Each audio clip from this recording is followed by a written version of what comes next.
साहब जी, मेरे सभी भाइयों बहनों बेटा बेटी माता पिता को भक्तमती की सत साहेब जी। तो आज हम सुनेंगे संत रामपाल जी अमृतवाणी में अमृत सत्संग। जब भी हमारे पास टाइम हो हमने गुरु परमात्मा जी के सत्संग सुनते रहना। चलते फिरते उठते बैठते गुरु जी के सत्संग जरूर सुनने हैं। हमने अपने मंत्र जाप करते करते साथ में गुरु परमात्मा जी के सत्संग भी सुनने हैं। तब भी हमें इस धरती पर भी लाभ मिलेंगे और मोक्ष भी मिलेगा। तो सुनते हैं सभी भाई बहन बेटा बेटी माता पिता मिलजुल करके सत्संग संत रामपाल जी महाराज की सत साहेब जी।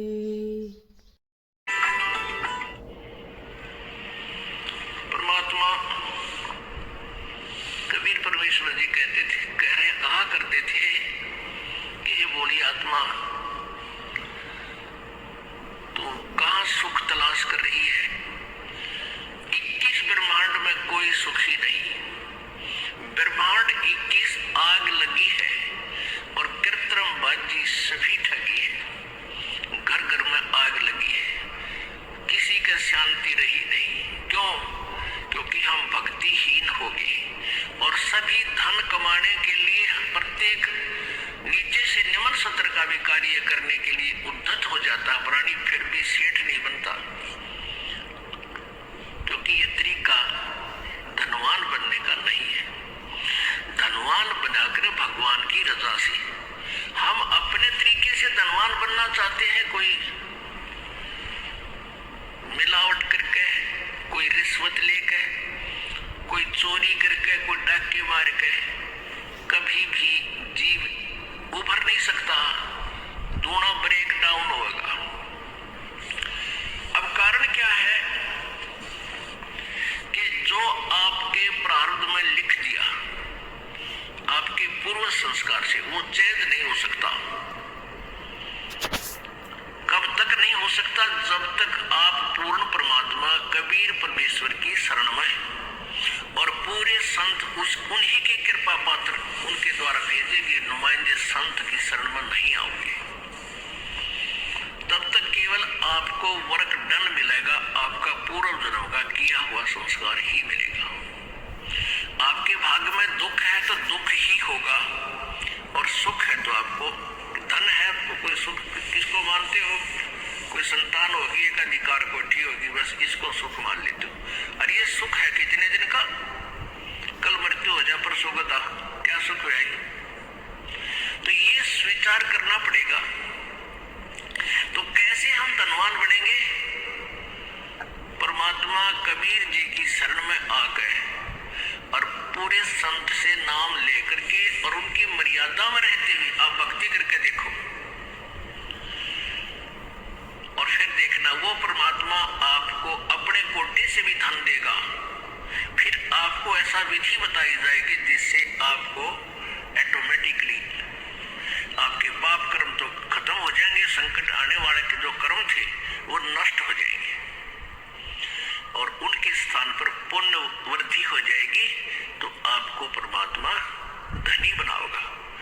आप बीमार होगे और उसमें 20,000 रुपये लग गए और आपने 2 नंबर से कमाए 5,000, 15,000 घाटे में गए और पाप न्यारे वो पैसे भी गए और पाप ने न्यू के न्यू रह गए, जिस कारण से आपने 2 नंबर तक धन कमाया था। एक व्यक्ति का इकलौता पुत्र था, वो बीमार हो गया। पहले छोटे डॉक्टरों से दिखाया जाता है, फिर इधर झाड़े झूड़े वालों के पास, फिर संतों के पास, फिर झाड़ा लगवानियों के पास, फिर ताबीज बंधवानियों के पास खूब ठगया। फिर डॉक्टरों ने आखिर में यहाँ लोकल डॉक्टरों ने कह दिया कि मेडिकल में चेक कराओ। वहां चेक कराया उसने, उन्होंने बता दिया कि इसके दोनों किडनी खराब हो गए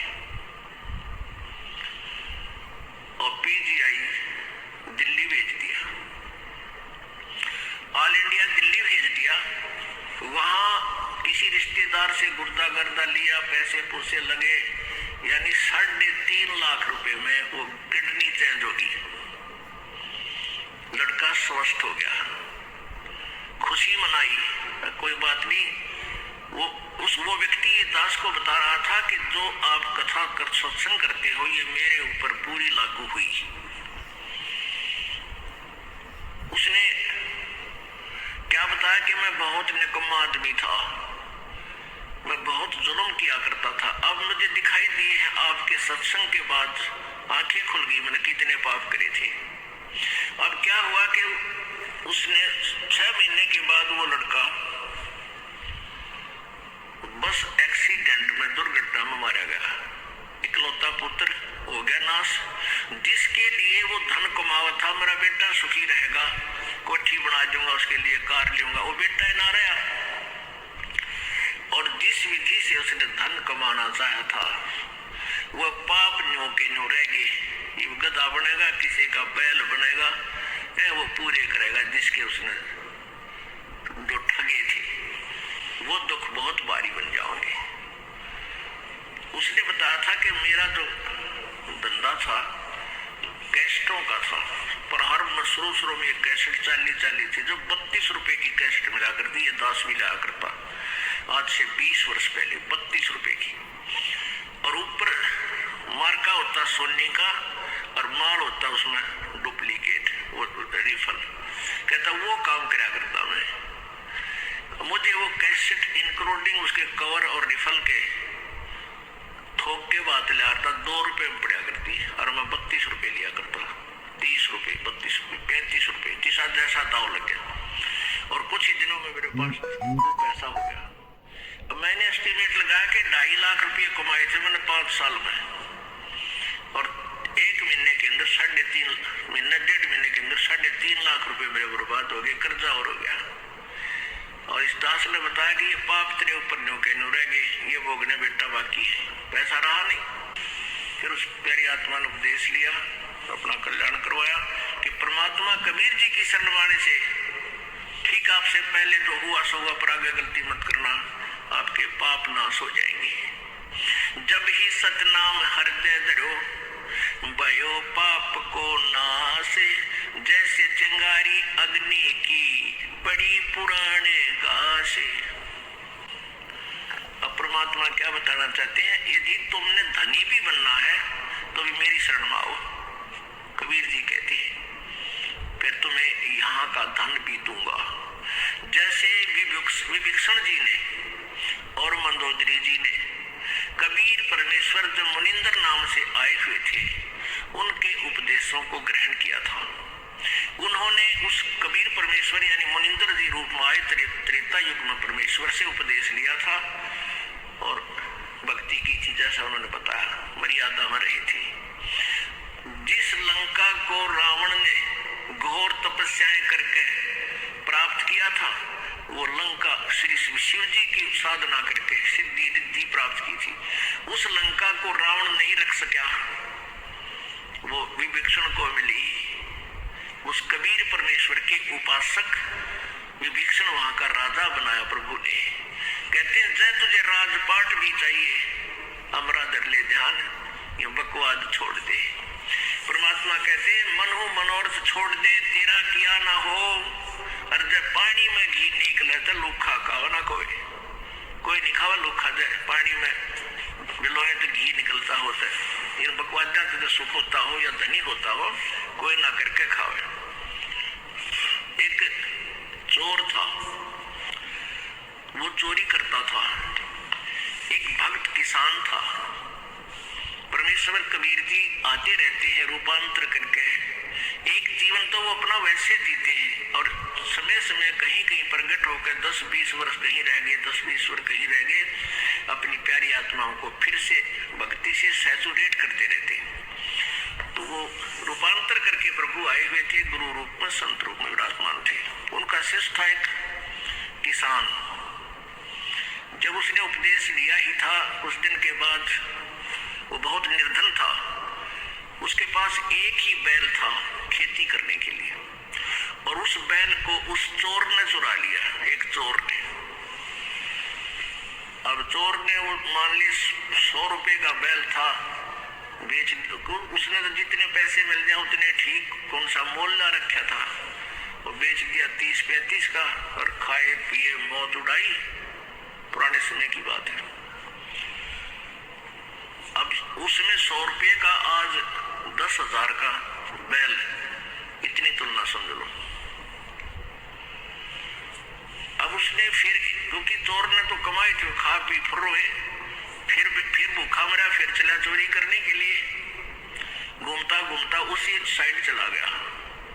उसने देखा, ऐसे झांक के उसी पहले वाले जिसका एक बैल चुरा के ले गया था, उसने देखा ऊपर से झांक के उसके 2 बैल, बहुत सुंदर मजबूत तगड़े तगड़े 2 बैल थे। उस चोर ने उसके 2 और चुरा लिए, उसी के 2 और चुरा के चला गया। उसने ये सोचा कि ये आदमी हाउला भी ना करता, ना कि जब पुलिस रिपोर्ट करता, ये सीधा सा आदमी इसके के चुरा ले। अब उसने वो भी साल 2 वर्ष में खा पी कर बर्बाद किए। फिर वो उसी क्षेत्र में आ रहा था, उन्हें सोचा उसका तो नाश हो लिया होगा, उसके पास तो होगा ही नहीं। फिर भी किसी और के चोरी करने के लिए चला, रास्ते में वही घर पड़े था। फिर झांक के देखा, उसने क्या देखा कि उसमें 4 बैल थे, 4 बैल, एक तगड़े तगड़े खागड़ जैसे। अब उस चोर ने तो पेट पकड़ दिया, रतरा गजब हुई हो, मैं इसके 3 बैल चुरा ले गया, मेरा तो नाश हो गया, मेरे पास तो चवन्नी नहीं, इसके 4 बैल आ गए। भाई इस आदमी से तो पूछना चाहिए कि जादू जंत्र जाना है ऐसा। तब उसने क्या किया, वो किसान, गर्मियों के दिन थे, किसान बाहर सो रहा था अपने आंगन में, बैल साइड में बंधे हुए थे। उस चोर ने वो किसान उठाया। किसान कहने लगा, भाई कौन है तू, मुझे सोने दो। बोला, मैं चोर हूं। किसान बोला, भाई मुझे सोने दे, सारा दिन खेत में काम किया, नींद आवे है, तू अपना काम करे और मुझे निंद्रा लेने दे। तू कर ले अपना काम, चोर है तो कर चोरी, तेरा काम चोरी करना है, मुझे डिस्टर्ब मत करे। अब वो चोर कहता है, भले मानस हुआ, चोरी है तो ना होती मेरे बेबे, या चोरी ना हो रही मेरे से, एक बार उठ मेरा भाई। उसके पैर पकड़े, माथा टेक कर तो खड़ा हुआ, उठ लिया। क्या बात भाई भगत जी बता।